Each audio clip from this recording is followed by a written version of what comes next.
Yes.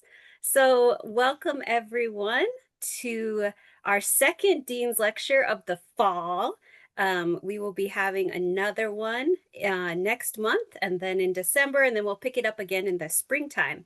So, my name is Erica Littlewolf. I am the Director of Storytelling and Narrative Change at Auburn. I begin in February, and I love it. I just got to say that. And here is Stephanie Crumpton, who I had the uh, pleasure of meeting by email through Patrick. Uh, and she also came out to Montana this past May and will be coming out again in August with some students from McCormick. And so I'm really excited to have Stephanie here. Her new book is out in the wild. If you've ordered a copy, it'll be mailed to you either this week or next week. And so we're all look at that. Emma and Patrick have a copy. Oh, jealous. And so I'm avidly awaiting my copy. And next time I see you, Stephanie, you will be signing it. So I will Sorry about feel that. famous through association. Um, so formally, Stephanie is a scholar, a teacher, and ordained minister in the United Church of Christ. So we got Reverend Dr. Stephanie Crumpton. She's the associate professor of practical theology at McCormick Theological Seminary in Chicago, where she is also the director of the Trauma Healing Initiative. And so that's a little bit about her. And so welcome, Mhm. Stephanie. Oh, thank you so much. I'm excited to be here. We did have a wonderful time in Montana, so it's really a gift to be here with you and the rest of the Auburn crew. Thank you so much, President and Dean, for inviting me here. I'm looking forward to the conversation. Yes, so am I. So, as we will be recording this, I know when people go back and watch, they'll be like, oh, what was going on back then? And so, I want to just ground a little bit in our present time, in our day. Yesterday was Yom Kippur. The government shut down on October 1st. So, just a little bit of personal reflection. So, Stephanie, do you have any reflections from the last couple days?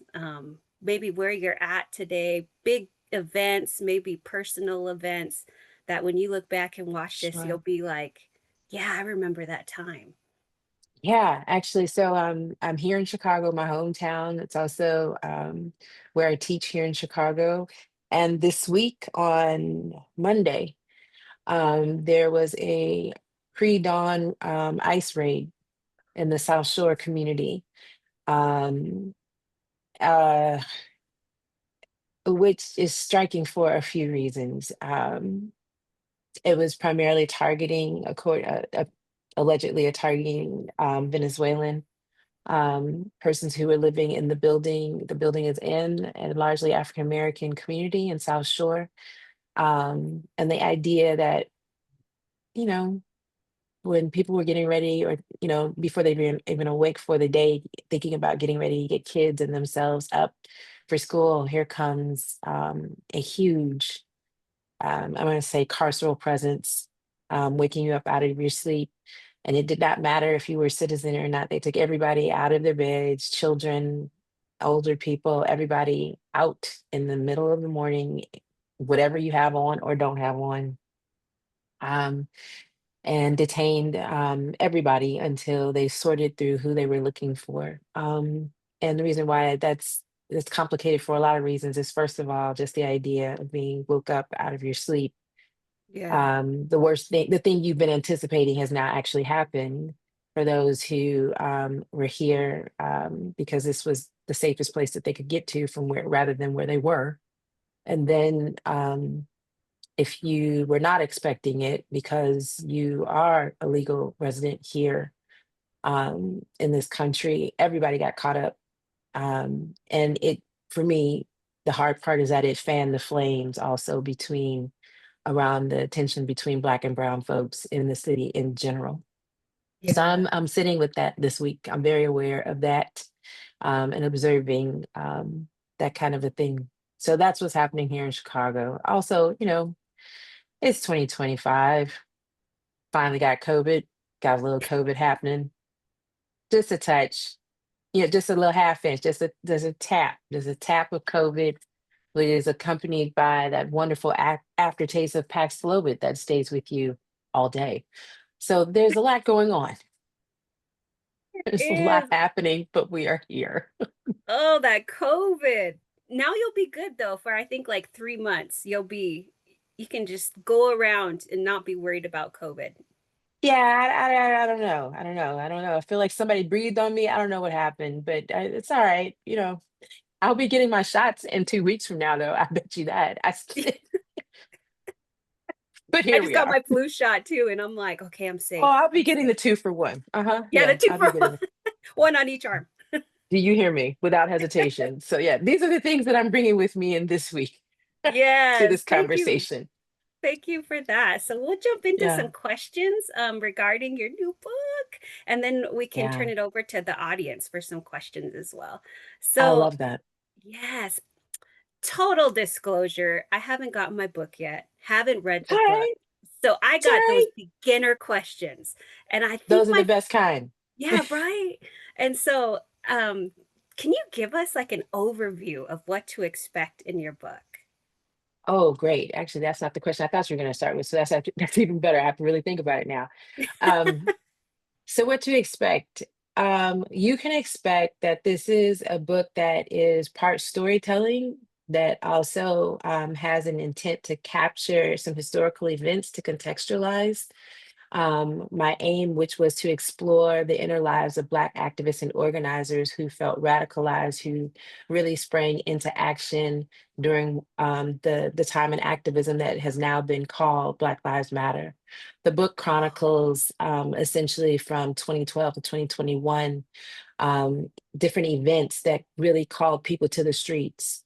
The reason why I bookended it in that way is because you have to find a place, but there was also a particular kind of awareness for me that we've known about civil rights, we've known about and read about Black Power, and now there's this large thing that we're not reading about or remembering.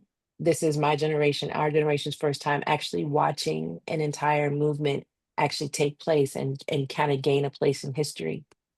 So it's Yeah, bookended by the murders of Trayvon Martin, all the way up to the Capitol insurrection is kind of the time period in which I'm examining how Black activists and organizers are resisting and fighting injustice, but also doing some critical inner healing work and dealing with what that means, like the struggles that come with saying, I feel a call, there's something happening in the streets, there's something happening in my community, and I feel a call to do something. I feel like it's time for me to move into doing this work.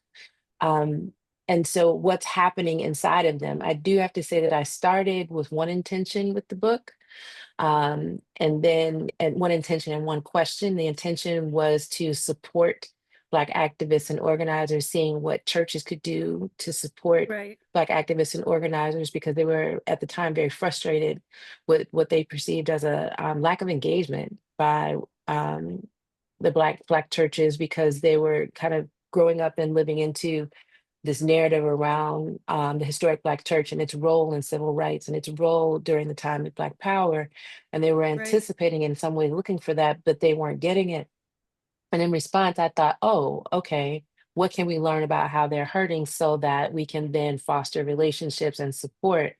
And that was a good, I intended to do well. I was a well-meaning question and had good intentions. right. And then along the way in this work, the more that I sat with activists and organizers, I realized how naive the question was. I was naive about the privilege that I was asserting and assuming that there was something that I and other clergy or Black churches or religious folks had. There was something that we had that they needed. The more I Right. listened to them, yeah, right. And that I'm gonna tell Yeah. you, it was humbling. Like there's in the streets, they're like, "Be humble" or "Humble yourself," and then there's also being humbled. So there was that. The Oh, more I, Mm. yes. Mhm. Note to all the scholars out there, get ready to be humbled if you really want to lean into good, deep research. So, and nobody was mean, let me be real clear about that. But I became very aware of my own privilege that I was carrying into the space, even as I thought that I wasn't. And so that over time, the question became, how can I learn? How can we learn? What is there to learn from Black activists and organizers about healing and resistance while dealing with injustice? And that was the more fruitful conversation. That was the more just conversation that put me in a better position, a better relationship to learn. Um, and also, quite honestly, it was the better question because I recognized as I walk with Black activists and organizers, and I count myself as an invited outsider. Let me be very Right. clear. I am not an activist or an organizer. Let me be real clear Right. about that.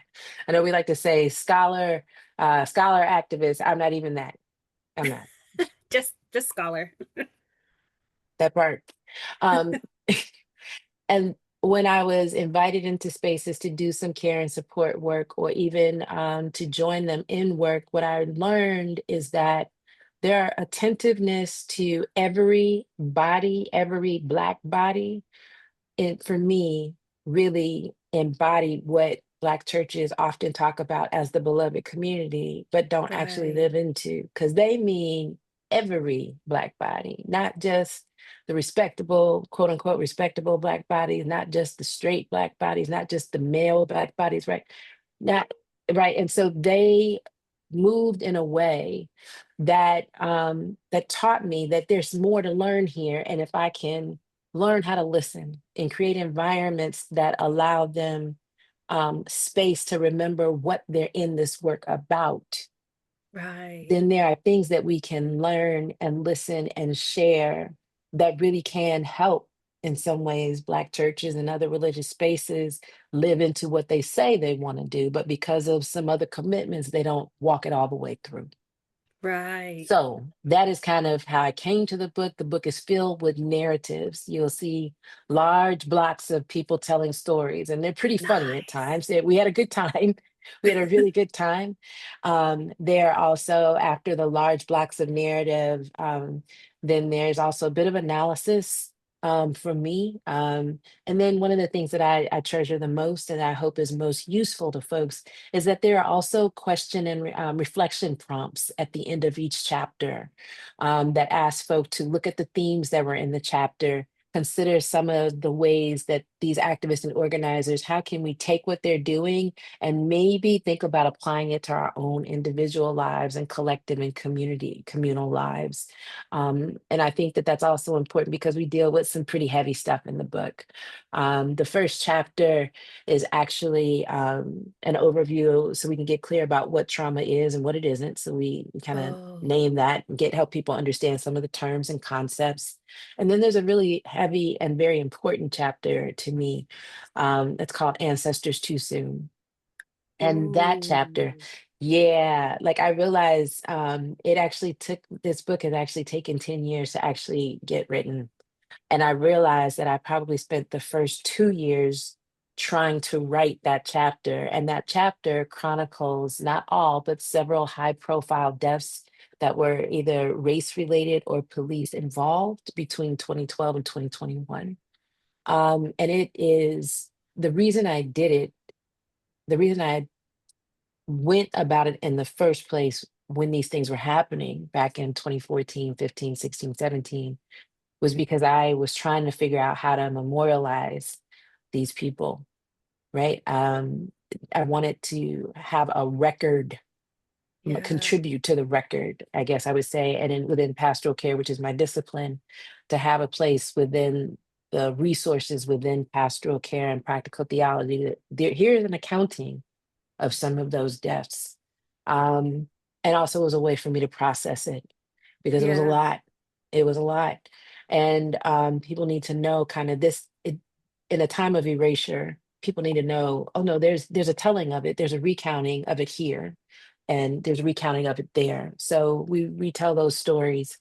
Um, so that and kind of chronicle the events and not only those deaths but also some of the things that were happening in our wider society politically socially the uprisings how it was really important at one point for me in the summer of 2016 which I'm still blown away by the amount and volume of deaths that happened just in the summer of 2016 that were police and or race involved and Wow.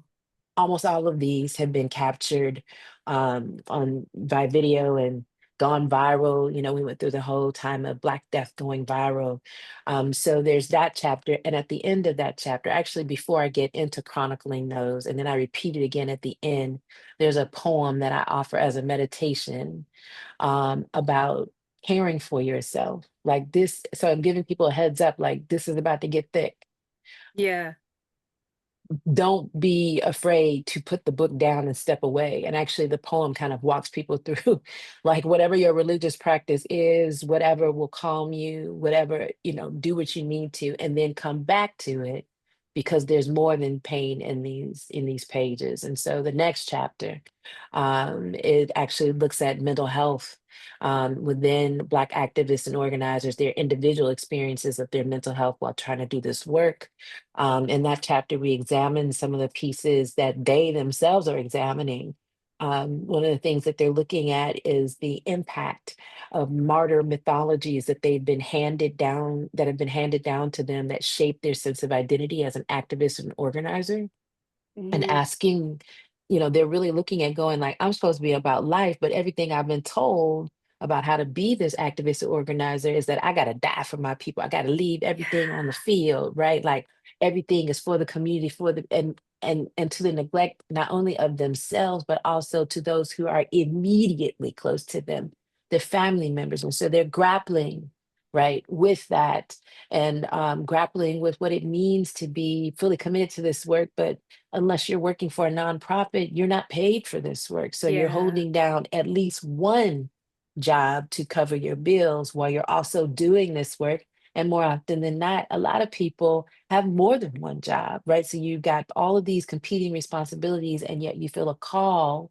And so, how do they navigate what that means, and how do they care for themselves and their those that they are responsible for? And so, there's this beautiful chapter where they do some really amazing work. And at the end of their pieces and their stories, I also offer some wider context around to help readers understand the full context within which they are grappling with their mental health Right. around the impact of things like Black Death going viral.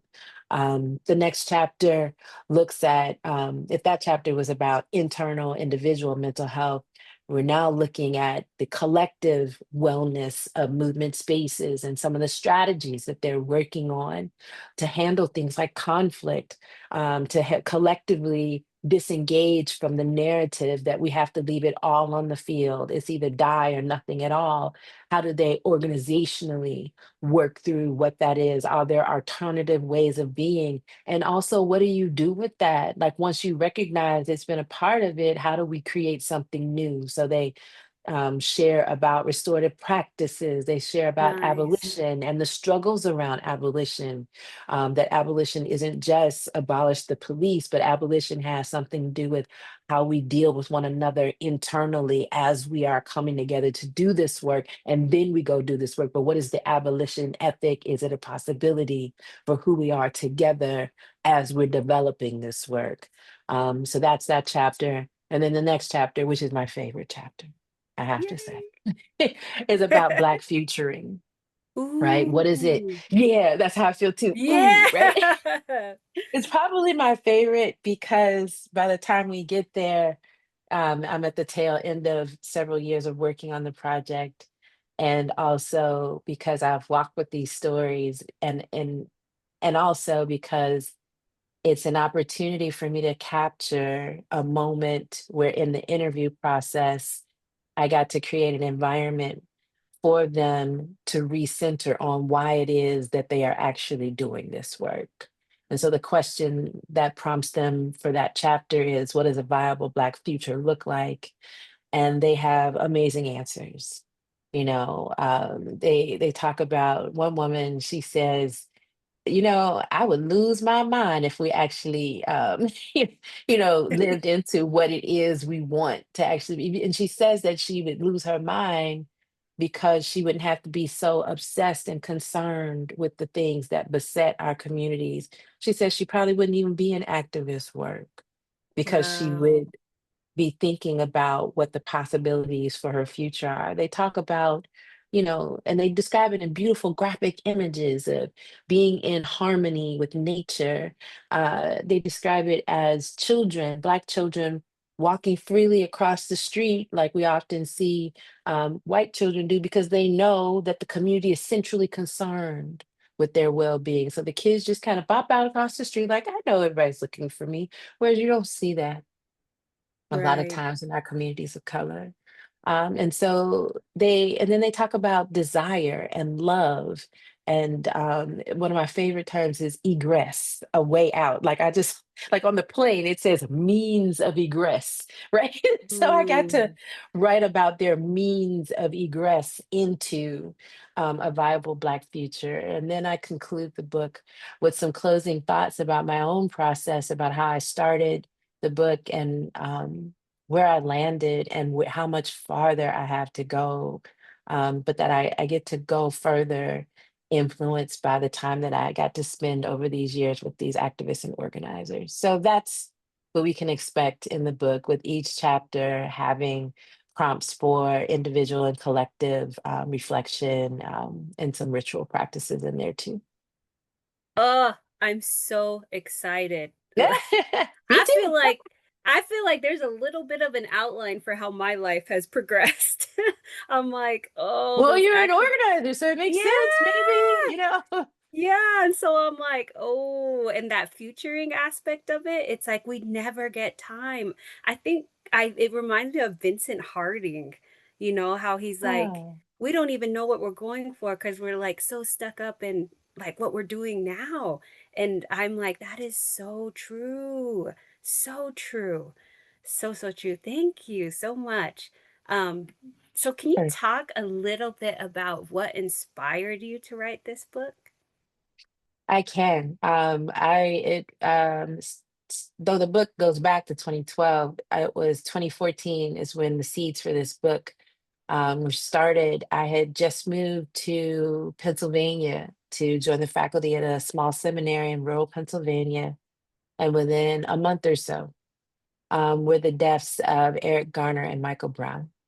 Yeah. And I remember feeling like I want to do something, but I'm not sure what it is. And quite honestly, because it was so visceral and because the videos were so intense, I am aware that in those moments, when I encounter that kind of video and that kind of imagery, I don't experience it as something out there. I feel like it's here right now with me. And I remember feeling like I did not want to teaching felt stupid. It felt Ugh, trite.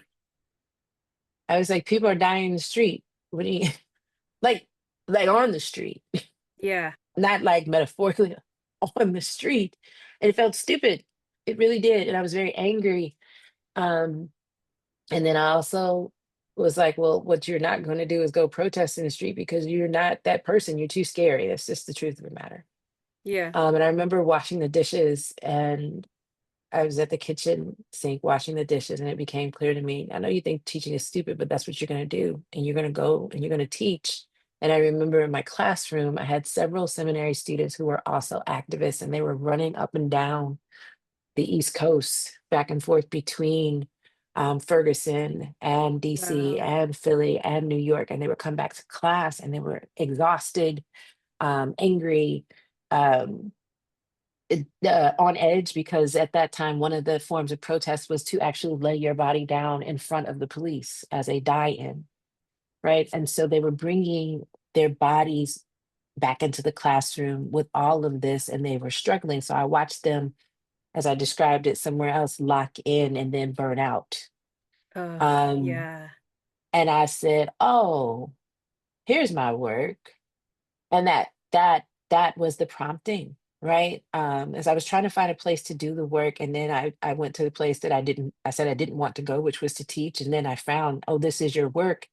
And then I wanted to write about it. Part of it is just as a scholar, you write about what's in front of you. And I think, like as I mentioned, writing through the chapter that was Ancestors Too Soon, that was also a personal practice, a way for me to process what was happening. So yeah, it was in response to who I saw in my classroom. and taking them seriously, and also a sense of wanting to do something for the moment with what I had. And I developed a better respect and appreciation for the platform that being a scholar provides me. That means that I have access to being able to write a book and access to being able to take up space to make room for other people's stories. So that's what did it. Nice. That is fabulous because I think people think there's only one way to respond, and it's to hit the streets. And so just Yeah. expanding that, like where you're at, you can do something where you're at. Yeah, Mhm. that's great. So your And also title, don't do oh, what go you ahead. know that don't do what you know you can't do. Like I know the activists and organizers would be so angry with me because I would put them in danger because I would freak out. And that means now they have to spend their energy paying attention to me who shouldn't be. I'm really serious. I've been in trainings. They're like, No, because if I I have to feel the spend my same way. time paying attention to you when you shouldn't be out here in the first place, you've actually put all of us in danger. Yeah. And so, yeah, no. Yeah, because Mm-mm. I'm like, I shouldn't be at a protest and like be the medical alert, and everyone has to spend their energy picking me up because I'm like overheated or, something like, You yeah, have to know. You got to know. I have nothing to prove. yeah. Like if I you, tried that lane and I found out quick it was not for me. I looked at that lane, I thought, not doing that. Yeah, just But briefly. what I do, I do well. So like when people come back in from the front lines, I'm here. Let's circle up, let's talk, or maybe a few days later, you notice the pieces aren't quite holding together still. That's what I'm here for. Right. Mhm. Awesome. Okay, so your title, Yes. we gonna be all right. That's how I feel like I want to say it. So what led you to choose the title? I wish it was like something prolific of my own, but it wasn't. I have to thank Kendrick Lamar. Remember, we're gonna be all Yes. right from his album that came out in 2015, The Yes. Pimp a Butterfly. It was one of the tracks on To Pimp a Butterfly.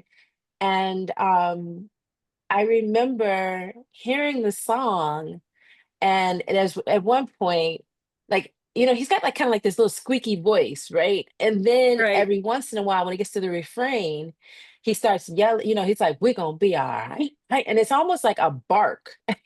I Yeah. feel a little funny doing it now because I'm not really like I think I'm I would aware of how I appreciate you probably like in look. singing voice, like, oh, just go Yeah, I for know. I it. imagine you could appreciate that. I'm not sure that I'm going to lean into that right now, Good but boundary. I Good would. boundary. Yeah, no, no. But it's almost like he barks it out, right? And I think so. I hear that when I heard it. Of course, it's catchy, and it's kind of in your face. It's got some weight to it.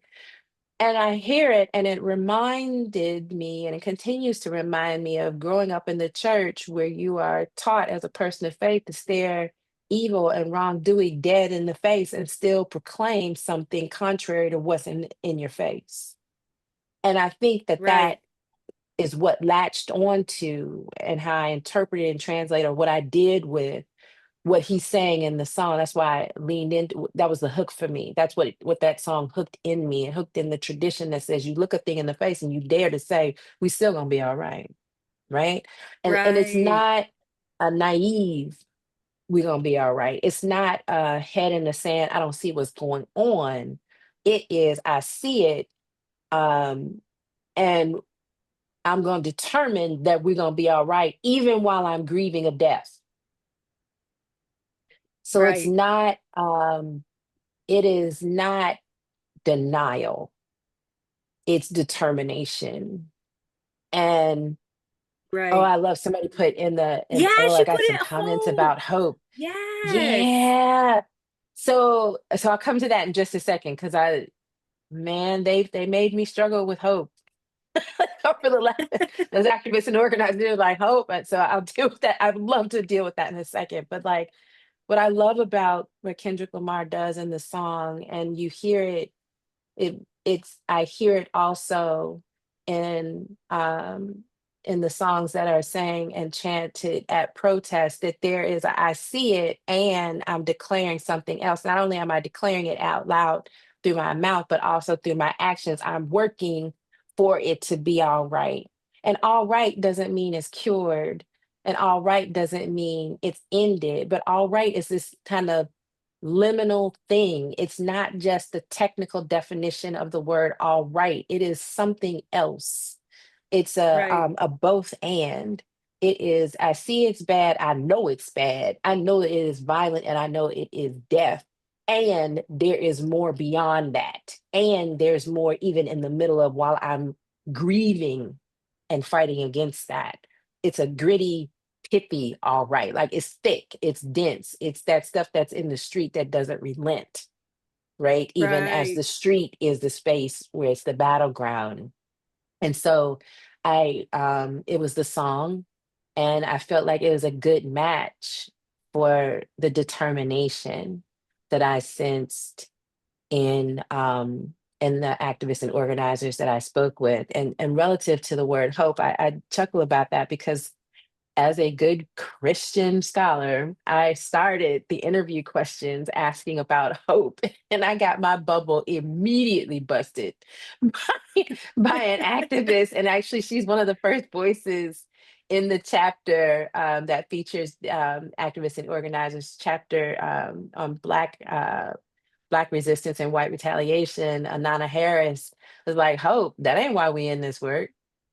She's like, hope is the byproduct of the work. Oh. She said, we're in this work because we're committed or because we felt like our ancestors, spoke to us or we felt a call in the street. So we are committed and we're determined, but hope doesn't bring us to the work. She says it's a byproduct of the work.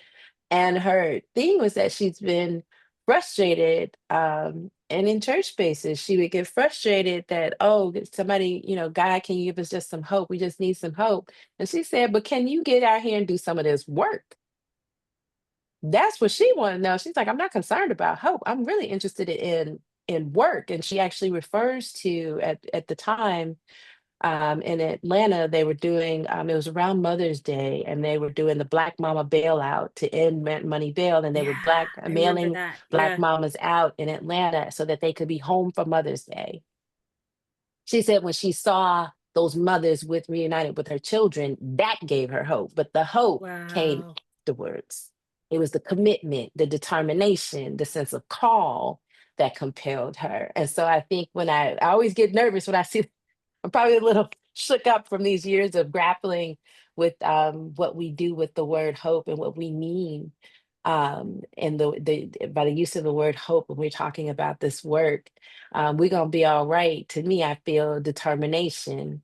It is hopeful also, but for me, I clue more into the sense of it's that barking sound that and no, I'm not. I was almost did it. Almost satisfied that desire of yours, Eric. I almost did it, and I was like, I'm not going to do I would it. have been I excited. know you would have. Not going to do it. But like every time I hear the song, because it just it gets into it. Yeah. Yeah, and it's true, like, because sometimes, like when people say that, you're almost like, did you just put a question mark at the end?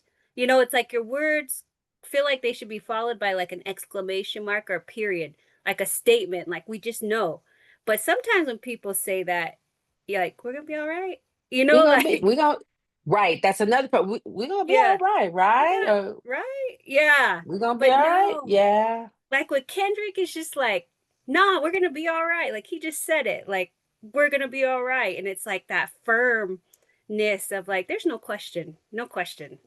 And I think some of it is that because we've been here before, right? So the part of it is that we have to think about this multi-generationally. This is not the first time that something like this has happened. What we're living through this week right now, this is not the first time. This is the first time I think that our generation is living through it. Now we've read Right. about it before, but this is not the first time that this has happened. So when we look longitudinally across generations, and we're gonna be all right includes that there have people who have suffered and died.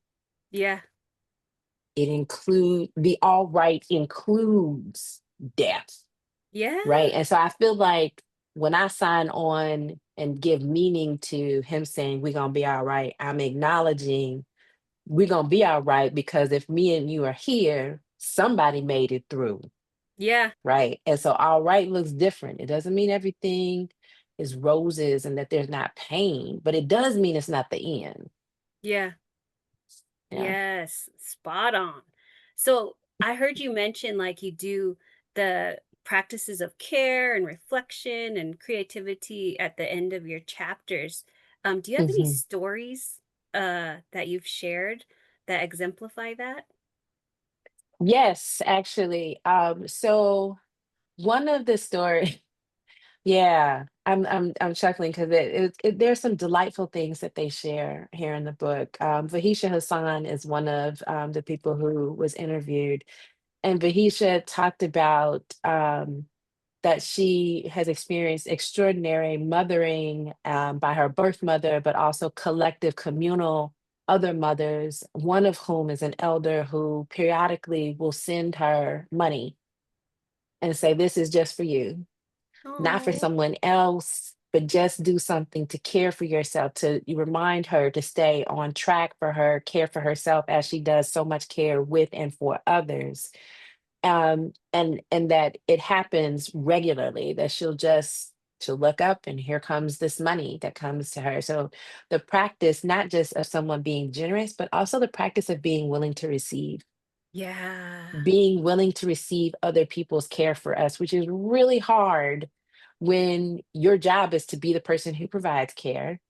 When you are at warfare, one of the last things you do is open yourself up to receiving everything because you have to wear an armor. Because when you're in justice work, this is not like polite conversation. It is an act of warfare to fight for Yeah. justice.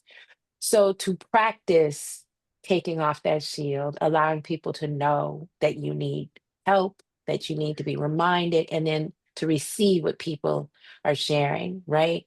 Making yourself available. Another part of it is fighting isolation. So staying connected is another practice. She has a girlfriend who is a trained vocalist who from Mm. time to time will call her, and at some point in the conversation, that friend will start to sing her name. And it is, she interprets it, or let me rephrase that, I interpret it as her friend is calling her back to herself, calling her to gather the parts of herself that has been dispersed, that she's given out doing this work. So being in relationships that require and invite her to practice being open to receive, being reminded to gather oneself unto oneself. She also talks about a regular routine of napping. She will take a Ah, nap. yes. She There calls are it a nappers toddler nap. among us. She calls it a toddler nap. She says, "I'm really good toddler napper." Right. And so those are some of the practices. Others, there was a gentleman who was very much involved in martial arts. And he talked about wanting how he moves in the practice to be a way that he moves in life, right? To be able to maneuver, to engage energy, and to learn how to observe it, engage it, move around it, not always through it. Taking these practices that maintain connection between mind, body, and spirit off of the mat, out of the practice space, and into life. And also, there were things like practicing how they speak to one another and how they speak to Yeah. themselves. He said, one person was like, "You never know what a person is going through. So I value the fact of someone speaking to me kindly and me speaking to someone else kindly, and that it has an impact, that it has a positive impact, and practicing kindness, practicing intentionality with one's words." Those are some of the things also that they did. And also they would just step away, take Yeah. time. Like if they need to have a organizational retreat, they make sure that they are able to have it in a nice place, and that was a struggle for a lot of them. Mary Hunt, actually, she's in the book, and she talks about how that was a struggle to, you're supposed to be working and fighting for these communities that don't have basic needs. Is it okay for us to go away to a place that's really nice and be taken care of? Well, we got people who are trying to figure out where their next meals are. And so Yeah. it was a struggle to figure out the balance of care, collective care for self and collective care for the community, but doing it well, and developing kind of a code, an internal code of ethics about we are not going to burn ourselves out and think that that then validates us so that we really are down for the work and that allows us to do the work for the community. And the question is, how can you care for self and the community, and paying attention, being in good relationship with their elders in the community who were mentors, learning from them. That was a practice of being learning from the previous generations, not just what they did, but also how they look back and were like, y'all don't have to do that. Yeah. You all are valorizing kind of this martyrdom or this suffering, but we done did all this and we ain't got nothing to show for it. We don't, and when they said nothing to show for it, meaning there's nothing, many of them felt like they didn't have anything to hand down to the next generation materially, like a home or, financial support for the next generation. So those kinds of practices and reciprocity within that also, the practice of mutual aid, right? That is actually a practice of self-care, to care for others, because guess what? Those others also care for them. So Yeah. those were some of the things that they talked about. We talk about in like the reflections that I offer. We ask them, the readers, to evaluate their own coping strategies, because some of the activists and organizers, they ask questions of the coping strategies that they developed and realized that ain't helpful. you know, or that have been handed down to you. And what do you do with these legacies that have been handed to you? How do you handle that with respect, but also respectfully let some of it go because it isn't going to help? Yeah. Yes, spot on. I love the practicality of it. Oftentimes, I feel Mhm. like when people list out things you can do, I'm like, that doesn't feel very accessible to me. So these actually feel extremely accessible, especially the napping. Because I know, that I'm so glad nap culture is coming back. I think that was my favorite part of Head Start. And then they took it away at kindergarten. And you're just like, I'm a struggling kindergartner just trying to make it through my day. And then my highlight is like going home because the school bus ride was like a full-blown hour nap. Oh, yeah. Oh, sleep in a car, like, Yeah, that's some real sleep. yeah, Yeah, that's some hardcore sleep. So one more question and then we can turn it over to sure. the audience for question. So, and Lakeisha did this as well. So the She was womanist wonderful. practical, yes, isn't she? Womanist I watched practical last one, it theology. was wonderful. Yeah, I am not an expert, but I am curious and intrigued.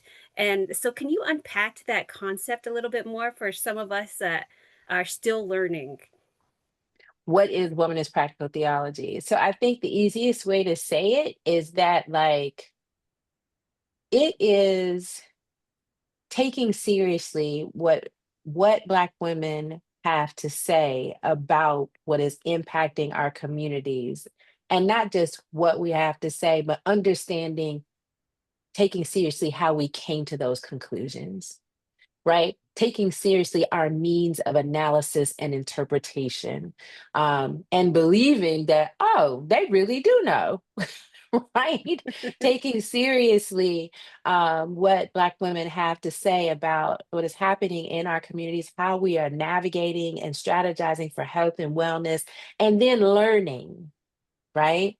As a Black womanist practical theologian, teaching that others may learn how to apply what we have learned of and about our own communities to communities beyond our own, right? Right. To the large, big questions. So, one of the things that can become a challenge for as self-identifying as a womanist or being labeled as a womanist is that people think you only know things about Black communities, and what you know about Black community can only be applied to Black community.